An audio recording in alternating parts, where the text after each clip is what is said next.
안녕하세요, 도미닉입니다. 오늘은 제가 몰빵 훈련, 즉 한 부위만 타겟으로 훈련하는 방식에 대해 잠시 말씀을 나누고자 합니다. 어떠한 실험 결과를 말씀드리는 건 아니고요. 100% 저의 의견이고 경험에 근거한 내용입니다.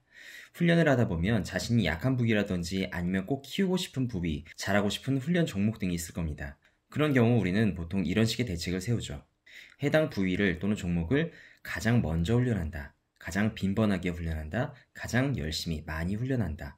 스승 또는 나와 비슷한 상대의 경험을 참고해 나에게 적용시킨다. 근데 여기서 제가 말씀드리는 몰빵 훈련이란 건 말 그대로 그냥 다른 거 안 하고 오로지 거의 한 부위나 한 가지 운동만을 집중적으로 하는 걸 뜻합니다. 예를 들자면 하체를 키우기 위해 상체는 포기하고 하체만 하는 방식 같은 걸 말씀드리는 거죠. 이런 방식의 훈련 여러분들이 보시기엔 어떤 것 같으신가요?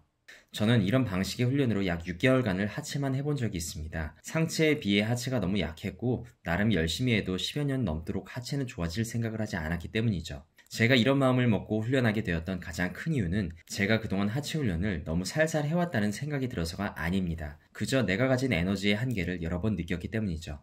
다시 말해서 내가 가진 에너지가 충분치 않다면 상체와 하체를 함께 욕심내서 훈련할 때 집중 있는 성장을 일궈내기가 쉽진 않다는 얘기입니다. 내가 가진 에너지, 즉 영양과 회복이 충분하지 않다면 상처를 입은 모든 근육을 회복시켜 성장하기엔 턱없이 부족할 수밖에 없습니다. 과거 저는 중량 턱걸이와 스쿼트를 즐겨 했었습니다. 근데 저만 그런지 모르겠지만 몸무게의 변화와는 상관없이 중량 턱걸이가 늘면 스쿼트가 힘들고 스쿼트가 늘면 중량 턱걸이가 힘들어지더군요. 몇 해 동안의 실험과 경험으로 깨달은 건 불행하게도 상체와 하체가 동시에 잘 자라는 시기가 저에게는 없었다는 겁니다. 분명 상체를 열심히 한 시기는 상체가 잘 자랐고 하체를 열심히 한 시기에는 하체가 잘 자랐습니다. 근데 상하체를 둘 다 열심히 했을 때 저의 약점이라 생각한 하체는 정말 발전이라는 게 잘 일어나지가 않았습니다. 최근에 한 예로 제가 근비대 훈련을 한답시고 지난 4개월 정도를 똥폼 잡아가면서 지내왔습니다. 그때 분명 상체의 성장은 있었지만 하체의 성장은 없었습니다.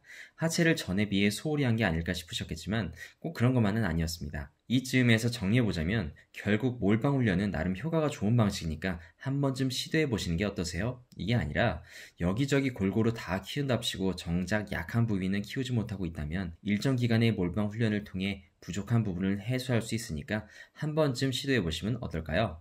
이 정도로 얘기할 수 있겠네요. 세상에는 정말 다양한 운동 방법들이 있고 그보다 더 다양한 훈련자들이 존재하며 문제 발생 시 사람에 따른 처방과 결과 또한 가지각색입니다. 저의 경우는 상하체 밸런스를 맞추기 위해 하체 몰빵 훈련을 종종 사용하며 언제나 효과를 보는 편입니다.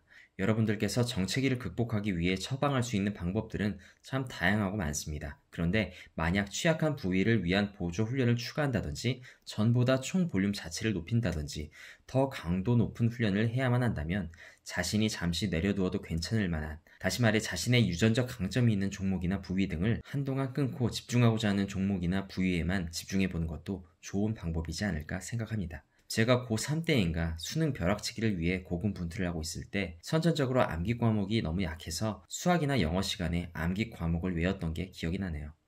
이상 도미닉이었습니다.